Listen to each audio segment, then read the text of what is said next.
حضرت ثوبان رضی اللہ تعالی عنہ نبی کریم علیہ الصلاۃ والسلام کا ارشاد گرامی نقل فرماتے ہیں، ایک موقع پر حضور پاک علیہ الصلاۃ والسلام نے ارشاد فرمایا کہ قیامت کے دن میری امت کے کچھ افراد اتنی نیکیاں لے کر آئیں گے، اتنی نیکیاں لے کر آئیں گے کہ اگر ان کا ڈھیر لگایا جائے تو تہامہ پہاڑ کے برابر ان کی نیکیاں پہنچ جائیں، نیکیوں کا چٹا پہاڑ کی شکل اختیار کر لے، لیکن یجعلها اللہ ھباء منثورا، اللہ ان کی نیکیوں کو ریت کے ذرات کی طرح بکھیر دیں گے، منتشر کر دیں گے، کوئی حیثیت ان نیکیوں کی نہیں رہے گی۔ جب صحابہ نے پیغمبر علیہ الصلاۃ والسلام کی زبان سے یہ الفاظ سنے تو وہ تو لرز گئے، سہم گئے، اور ڈرتے ڈرتے سوال کیا، صفہم لنا وجلہم لنا یا رسول اللہ، اے اللہ کے رسول ہمارے سامنے ان لوگوں کے اوصاف بیان فرمائیے، ذرا اس معاملے کی وضاحت فرمائیے کہ یہ کون لوگ ہوں گے جو اتنی نیکیاں لے کر پہنچیں گے اور نیکیوں کو ریت کے ذرات کی طرح اڑا دیا جائے۔ جواب سنیے پیغمبر علیہ الصلاۃ والسلام کا، آپ نے فرمایا انہم من اخوتکم ومن جلدتکم، یہ کوئی دوسری مخلوق نہیں ہوگی بلکہ تمہارے ہی بھائی بندو ہوں گے، تمہارے ہی قبیلے اور خاندان کے لوگ ہوں گے، تمہاری نمازوں کی طرح نمازیں بھی پڑھتے ہوں گے، روزوں کی طرح روزے بھی رکھتے ہوں گے، دین کے کاموں میں بڑھ چڑھ کے حصہ بھی لیتے ہوں گے، لیکن ایک کمزوری، خامی، نقص، عیب اور جرم ان کے اندر ایسا ہوگا کہ جس کا خمیازہ ان کو اس بدترین شکل میں بھگتنا پڑے گا کہ ساری نیکیوں سے ہاتھ دھونا پڑے گا۔ صحابہ نے پوچھا کہ یا رسول اللہ وہ کون سا جرم ہوگا جس کا نتیجہ اس شکل میں ان کے سامنے آئے گا؟ آپ نے ارشاد فرمایا اذا خلوا بمحارم اللہ انتہکوا، ان کی کمزوری یہ ہوگی، ان کی خامی یہ ہوگی، ان کی کرتوت یہ ہوگی، ان کی بدعملی یہ ہوگی کہ جب یہ تنہائی میں جاتے ہوں گے تو محرمات الہیہ کے حدود کو پھلانگ جاتے ہوں، یعنی تنہائی کے گناہوں کے اندر ملوث ہوں گے، تنہائی میں یہ سوچ کر گناہوں پر گناہ کرتے ہوں گے کہ انسانی نگاہ تو ہمارا تعاقب اور پیچھا کر نہیں رہی، ہم جو چاہیں کریں، کون ہمیں دیکھ رہا ہے۔ یہ احساس ان کے دل سے نکل جائے گا کہ اللہ کی ذات وہ ذات ہے کہ جس کی نگاہ سے انسان کہیں بھی اوجھل و پوشیدہ نہیں رہ سکتا، تاریک سے تاریک کوٹھری ہو، بند سے بند کمرہ ہو، کسی پہاڑ کی کھو ہو یا کوئی بیسمنٹ اور تہخانہ ہو، کہیں بھی جا کر انسان اپنے آپ کو اللہ کی نگاہوں سے پوشیدہ نہیں رکھ سکتا۔ انسان کی بھی صورتحال عجیب ہے۔ قرآن پاک میں ایسے لوگوں پر حیرت کا اظہار کرتے ہوئے ارشاد فرمایا گیا یستخفون من الناس ولا یستخفون من اللہ وهو معهم، عجیب صورتحال، انسانوں سے تو شرماتے ہیں لیکن اس اللہ سے شرم نہیں کرتے جو ہر دم ہر لہجہ ان کے ساتھ رہتا ہے، یعنی اللہ کی نگاہ سے یہ اوجھل اور پوشیدہ نہیں رہتے۔ لوگوں کے درمیان گناہ کرتے ہوئے ہمیں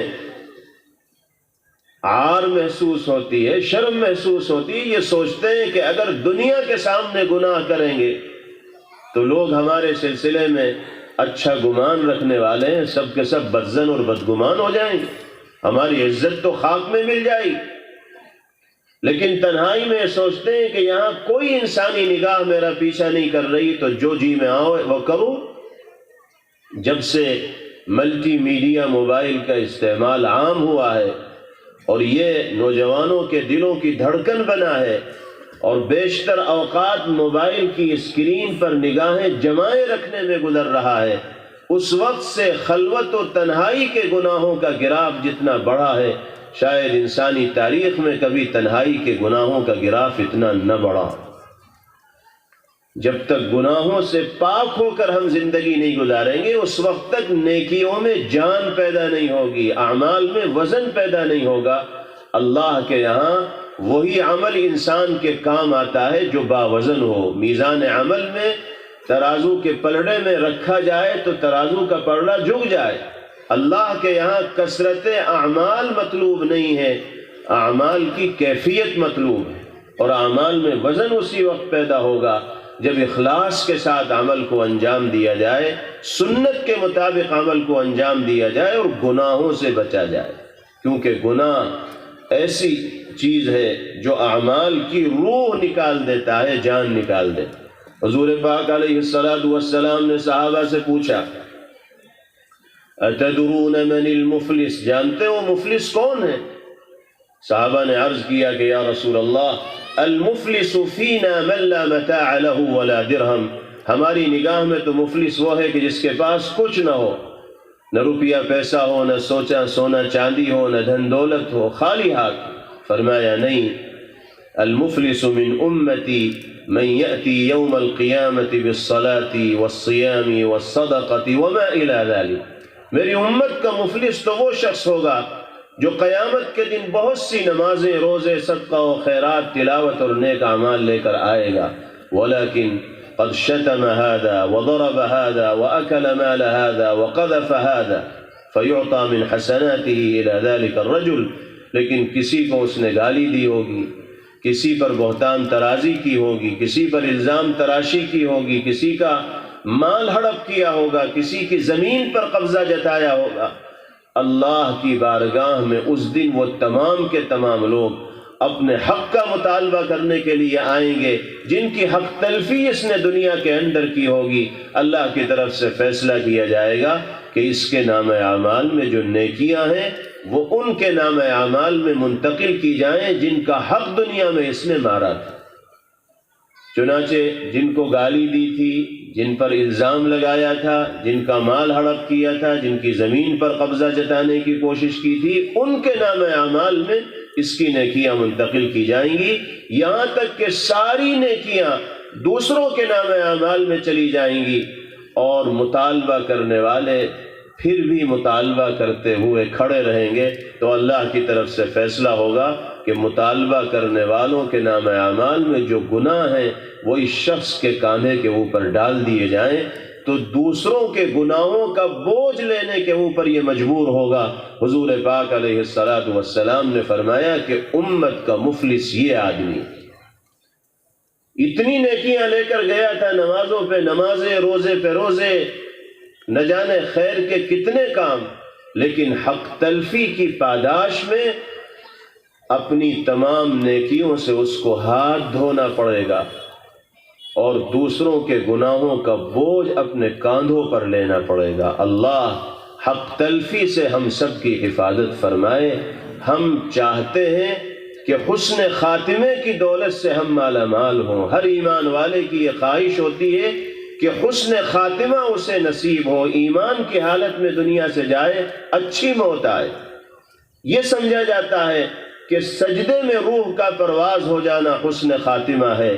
دوران نماز آخری سانس لینا حسن خاتمہ ہے۔ یاد رکھیے اصل حسن خاتمہ یہ ہے کہ انسان دنیا سے اس حال میں جائے کہ کسی کا حق اس کے کاندھوں کے اوپر نہ ہو۔ اگر کوئی دوسروں کے حقوق کو اپنے کاندھوں پر لیے رہے گا تو چاہے وہ حج کرتے ہوئے میدان عرفات میں بھی دنیا سے جا رہا ہے، حسن خاتمے کی دولت سے مالا مال نہیں ہے۔ ہم جانتے ہیں کہ کس کا حق ہمارے ذمے ہے، بہنوں کا حق ہمارے ذمے ہے، بھائیوں کا حق ہمارے ذمے ہے، رشتہ داروں کا حق ہمارے ذمے ہے۔ ہم اگر دنیا سے جانے سے پہلے سب کے حقوق کی ادائیگی کا انصاف کے ساتھ اہتمام نہیں کریں گے، اس وقت تک حسن خاتمے کی نعمت و دولت سے ہم مالا مال نہیں ہو پائیں گے۔ بہنوں کی حق تلفی کا رواج تو بہت عام ہے۔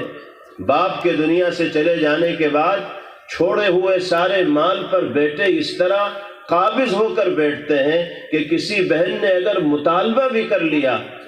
تو بول چال بند ہو جاتی ہے، آنا جانا ختم ہو جاتا ہے، تعلقات اور روابط پر زنگ چڑھ جاتا ہے کہ بہن کو یہ جرأت کیسے ہوئی کہ اس نے باپ کے مال میں سے اپنے حق کا مطالبہ کر لی۔ اور یہ سمجھا جاتا ہے کہ شادی کے موقع پر باپ نے بیٹی کو جو دے دیا گویا کہ اس کا حق ادا کر دیا۔ یاد رکھیے، شادی کے موقع پر باپ بیٹی کو آسمان سے تارے توڑ کر بھی اگر دے دے گا، تب بھی دنیا سے جانے کے بعد جو مال وہ چھوڑ کر جا رہا ہے اس میں جس طرح بیٹوں کا حق ہے اسی طرح بیٹیوں کا بھی حق ہے۔ دنیا کی کوئی طاقت بیٹیوں کو باپ کے مال سے محروم نہیں کر سکتی، اور جو محروم کرنے کی کوشش کرے گا وہ اللہ کی رحمت سے محروم ہوگا، اور باری تعالیٰ کے غضب اور غصے کا سامنا اس کو کرنا پڑے۔ اللہ رب العزت والجلال ہر طرح کے حقوق کی ادائیگی کے جذبے کے ساتھ زندگی گزارنا ہمارے لیے آسان فرمائے۔